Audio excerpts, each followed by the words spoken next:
Hey guys, and welcome to a quick little tutorial on how to basically just re-grease the Harbor Freight uh, polisher, dual action polisher, because the grease that it comes with is generally pretty cheap and there's not a lot of it.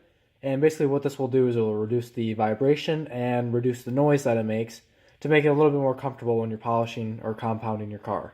So the only tools that you're going to be needing are the wrench that is supplied with the polisher, and then a screwdriver, the set of the trusty channel locks, and then another screwdriver. Make sure it is a good screwdriver you can get a lot of downforce on.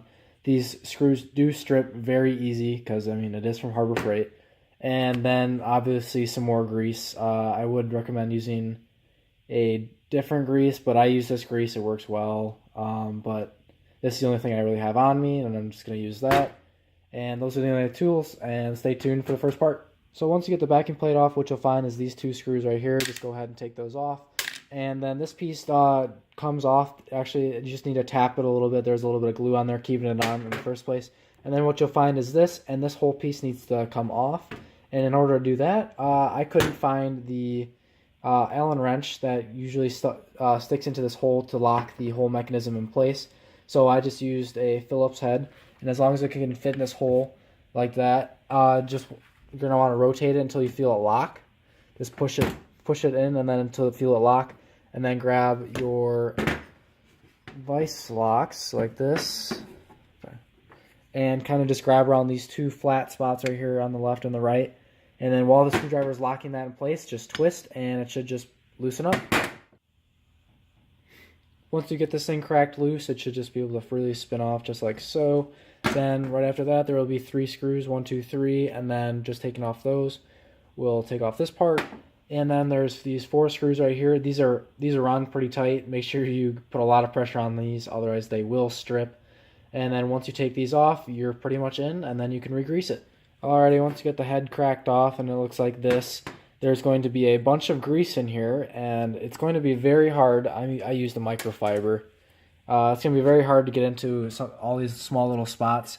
So what I'd recommend doing is just getting as much as you can with your hand, then grabbing a little barbecue skewer like this, and kind of just prod it in there to clean it up, and just go around like that. And that worked pretty well for me. Otherwise, Q-tips work very well too. And basically, once you're done with that, you're just going to grab a knife like this, or you can just use your hands, doesn't really matter. And basically, you're just going to spread a bunch of grease in there. Should look like. I just spread it with a little knife right here, a plastic knife. And I did also forget to mention to clean off this as well, and make sure when you're greasing this, you get in between. There's a little gap right there. You can't really see it right now, but there's a little gap between here. And basically this is what your greasing should look like. And then once you're done with this, you can pretty much just put it all back together, and it should be all good.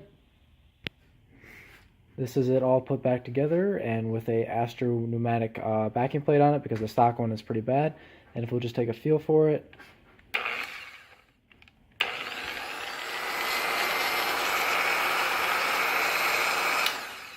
I definitely think it is a lot quieter and definitely a lot smoother.